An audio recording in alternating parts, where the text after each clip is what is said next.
Subject verb এগ্রিমেন্টের যত নিয়ম আছে তার মধ্যে যে নিয়মটা খুবই গুরুত্বপূর্ণ, যেখান থেকে পরীক্ষায় অনেক সময় এসে থাকে এবং এটা সহজে কিভাবে বোঝা যায়, সেটা হলো যে আইদার অর, নেইদার নর, নট অনলি বাট অলসো। এটা আমরা ছোটবেলার থেকে পড়ি, এইদার অর, নেইদার নর, নট অনলি বাট অলসো। কিন্তু অনেক সময় যায় পরীক্ষার খাতায় যখন দেখি যে কোনটা দিয়ে আসলে কি বসাবো, কোনটার সাথে আমি সাবজেক্ট নিব, নট অনলি দ্বারা পরে সাবজেক্ট নিব নাকি বাট অলসোর পরে সাবজেক্ট নিব, আইদার অরের সাবজেক্ট পরে পরের পরে সাবজেক্ট নিব না এইদারের পরে সাবজেক্ট নিব, নেইদারের পরে সাবজেক্ট নিব নাকি নরের পরে সাবজেক্ট। এটা একটা আমাদের মধ্যে একটা কনফিউশন তৈরি হয় তখন সেখানে। তো একটা সহজ এগুলো টেক্সট দেখাই। যদি কখনো কোনো অ্যাসার্টিভ সেন্টেন্সে যদি দেখি আমরা যে এইদার অর, নেইদার নর, নট অনলি বাট অলসো, এগুলো যদি থাকে তাহলে এই অর নর বাটের পরে যে সাবজেক্ট থাকবে, অর নর বাট, অর নর বাট, এই অর নর বাটের পরে যে সাবজেক্ট থাকবে সেই সাবজেক্ট অনুযায়ী ভার্ব বসবে। তাহলে অর নর বাটের পরে, বাট অলসোর পরে যে সাবজেক্ট থাকবে সেই সাবজেক্ট অনুযায়ী ভার্ব বসবে।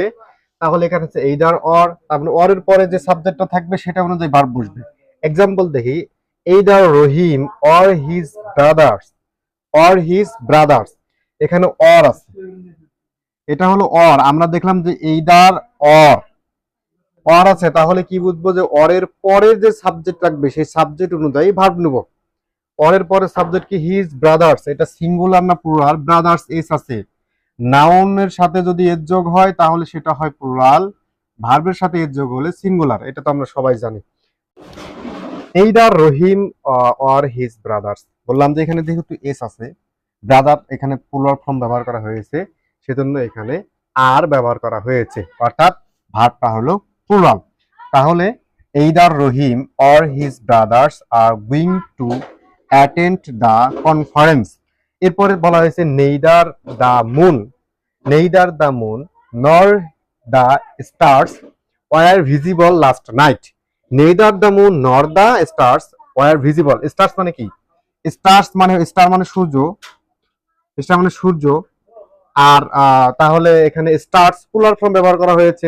তাহলে নেইদার দ্য মুন নর দ্য স্টার্স, স্টার্স অনেকগুলো তারা, প্লুরাল ফর্ম ব্যবহার করা হয়েছে। এখন ভার্বটা কি হবে, নর আছে, এখানে দেখলাম নর, এই নর যদি থাকে তাহলে নর অর নট বাট এই যে এগুলো পরে সাবজেক্ট অনুযায়ী ভার্বটা বসাতে হবে ওয়ার।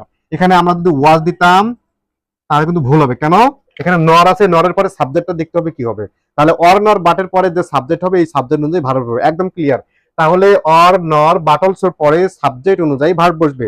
সাবজেক্ট যদি সিঙ্গুলার হয় ভার্ব সিঙ্গুলার হবে, সাবজেক্ট যদি প্লুরাল হয় ভার্ব প্লুরাল হবে। আরেকটা নিয়ম হলো যে কোনো সেন্টেন্সে যদি আমরা দেখি যে someone, sorry, somebody, someone, something, anybody, anyone, anything, nobody, no one, nothing, everybody, everyone, everything, তাহলে somebody, someone, something, anybody, anyone, anything, nobody, no one, nothing, everybody, everyone, everything, এই কয়েকটি যদি থাকে তাহলে ভার্ব সর্বদা সিঙ্গুলার হবে। তাহলে এই কয়েকটি থাকলে কি হবে, ভার্ব সর্বদা সিঙ্গুলার হবে।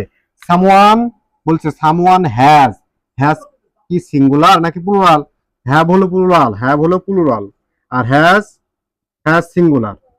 তাহলে হ্যাভ যদি প্লুরাল হয় তাহলে হ্যাজ হলো সিঙ্গুলার। এখানে বলেছে সামওয়ান আছে, someone has stolen my watch, এখানে অবশ্যই ভার্বটা সিঙ্গুলার, ভার্ব ভার্বটা অবশ্যই সিঙ্গুলার হবে, এখানে অবশ্যই ভার্বটা সিঙ্গুলার হবে। তাহলে উপরের কয়েকটি চিহ্ন যে থাকে, নিচেটা বলা হয়েছে এভরিবডি হ্যাজ, এটাও has, has singular verb, has gone there, everyone has gone দেয়ার।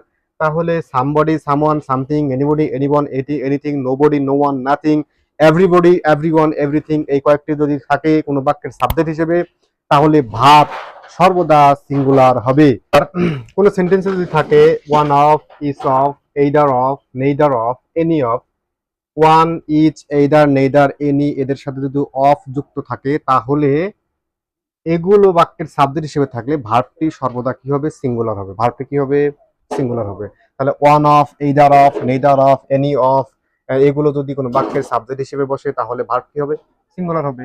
বলা হয়েছে each member of the family has, singular verb, has his own set of priorities. Each member of the family's পরিবারের প্রত্যেক সদস্য, is দ্বারা বলছে প্রত্যেক মানে একক, একজনকে বোঝাইছে, প্রত্যেক একজন। এখানে ওয়ান, ইচ ওয়ান অফ, একজন, একজন। এরপরে বলা হয়েছে either of, neither of, any of, যে কেউ। তাহলে each of the family, each member of the family, পরিবারের সকল সদস্য, প্রত্যেক সদস্য, সরি পরিবারের প্রত্যেক সদস্য মানে একজন একজন করে, পরিবারের প্রত্যেক সদস্য মানে কি একজন একজন করে। তাহলে each member of the family has his own set of priorities. এখানে যেহেতু বলা হয়েছে ইচ অফ সাবজেক্ট আছে, অতএব এই ভার্বটা হবে সিঙ্গুলার। এই ভার্বটা কি হবে? সিঙ্গুলার ভার্ব গ্রহণ করবে। এখানে আরেকটি এক্সাম্পল লিখছি, one of my best friends is getting PhD today. এখানে একটা বুঝি, one of my best friends, এখানে ফ্রেন্ডস হলো প্লুরাল, প্লুরাল ফর্ম। তাহলে প্লুরাল ফর্ম যদি হয় তাহলে অনেকগুলো বন্ধু, আমার অনেকগুলো ভালো বন্ধুর মধ্যে একজন বন্ধু, ওয়ান অফ, আমার বন্ধুর মধ্যে যে বেস্ট ফ্রেন্ডটা সেটা পিএইচডি ডিগ্রি অর্জন করেছে। এটা কি ডিগ্রি অর্জন করেছে? পিএইচডি ডিগ্রি অর্জন করেছে। তাহলে বন্ধুদের মধ্যে একজন বা one of my best friend, বন্ধু তো অনেকেই থাকে কিন্তু তার মধ্যে যেটা সব থেকে ভালো সেটা কি অর্জন করেছে? পিএইচডি অর্জন করেছে। একক বুঝাইছে, দ্যাটস ওয়াই এখানে ভার্বটা সিঙ্গুলার। আর এত কিছু না বোঝার দরকার নেই, শুধুমাত্র ওয়ান অফ আছে। ওয়ান অফ থাকলে আমরা কি বুঝবো? যে ওয়ান অফ যদি কোনো বাক্যের সাবজেক্ট হিসেবে বসে, ভার্বটা অবশ্যই সিঙ্গুলার হবে। এটা কোনো রকেট সায়েন্স নয়। ওয়ান অফ কোনো বাক্যের সাবজেক্ট, ভার্বটা সিঙ্গুলার। এনি অফ কোনো বাক্যের subject, verb singular. Each of কোনো বাক্যের subject, verb singular. Either of কোনো বাক্যের সাবজেক্ট, ভার্ব সিঙ্গুলার। একেবারে ইজি। তাহলে যেহেতু এটা বাক্যের সাবজেক্ট হিসেবে বসেছে, ভার্বটা অবশ্যই সিঙ্গুলার হবে।